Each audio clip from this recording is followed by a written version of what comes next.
नमस्कार दोस्तों, आपको पता है कि ईरान और अमेरिका वॉर 28 फरवरी से चला आ रहा 40 दिन बाद सीज़ फायर में बदल गया है। ये सीज़ फायर 14 दिनों के लिए हुआ है और भारत के लिए गुड न्यूज़ ये है कि ईरान से कच्चा तेल 7 साल बाद खरीदना स्टार्ट कर दिया है भारत। इसीलिए आज इस वीडियो में हम लोग बताएंगे कि किस तरह से भारत जो है ईरान से कच्चा तेल सस्ता में खरीदता था और एनर्जी सप्लाई को संतुलित करके रखा हुआ था। लेकिन 2018 के बाद अमेरिका ने सैंक्शन लगा दिया, ईरान से तेल खरीदने से मना कर दिया और फिर भारत ने पूरी तरह से ईरान से तेल खरीदना बंद कर दिया। लेकिन जैसे ही ईरान और अमेरिका का वॉर स्टार्ट होता है, तो अमेरिका पूरा वर्ल्ड में एनर्जी सप्लाई संतुलित रहे, इसलिए भारत को 1 महीने का छूट दे दिया है कि आप ईरान से भी तेल खरीदो, आप रूस से भी तेल खरीदो। और इस 1 महीने की छूट में भारत ने ईरान से तेल खरीदना स्टार्ट कर दिया है। मिडिल ईस्ट में जारी संघर्ष के बीच भारत ने 7 साल बाद ईरान से तेल खरीदना फिर शुरू किया है। शिपिंग डेटा के मुताबिक जया नाम का टैंकर ईरानी क्रूड लेकर भारत के पूर्वी तट की ओर आ रहा है। यह टैंकर गुजरात के वाडिनार पोर्ट की ओर आ रहा है। इसमें 6 लाख बैरल कच्चा तेल लदा है, जो भारत ने इसे खरीद लिया है। आप देख सकते हैं कि हॉर्मुज स्ट्रेट से कैसे वाडिनार पोर्ट पर आएगा गुजरात का, और ये नज़दीकी रास्ता है। 2018 तक भारत ईरान से बड़ी मात्रा में सस्ता तेल खरीदता था। उस समय भारत रोजाना करीब 5.18 लाख बैरल ईरानी तेल आयात करता था, जो कुल आयात का लगभग 11.5% था। लेकिन अमेरिकी प्रतिबंधों के बाद भारत ने ईरान से तेल खरीदना बंद कर दिया। हाल ही में अमेरिका ने 30 दिन की सीमित छूट दी है, जिसके तहत समुद्री ईरानी तेल खरीदने की अनुमति है। यह छूट 19 अप्रैल तक रहेगा। अमेरिका की ओर से दी गई 30 दिन की छूट पूरी तरह प्रतिबंध हटाने जैसी नहीं है। यह सीमित और कंट्रोल व्यवस्था है। अमेरिका ने 2018 से ईरान के तेल को कड़े प्रतिबंध लगाए हैं, जिनके तहत कोई भी देश सीधे ईरान से तेल नहीं खरीद सकता है।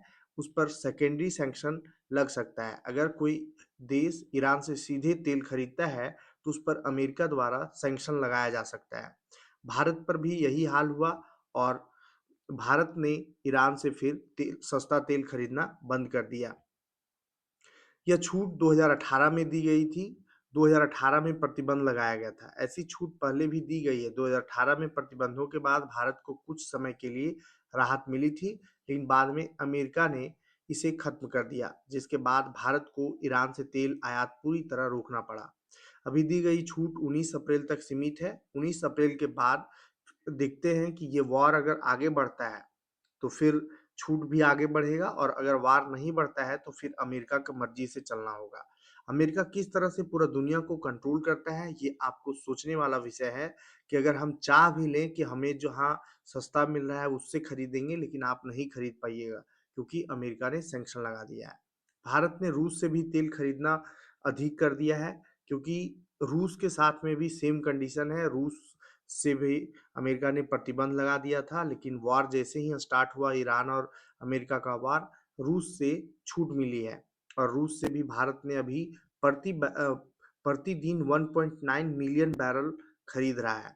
आप समझ सकते हैं कि अगर रूस जो है कितना सहयोगी देश है भारत के लिए, कितना हेल्पफुल है।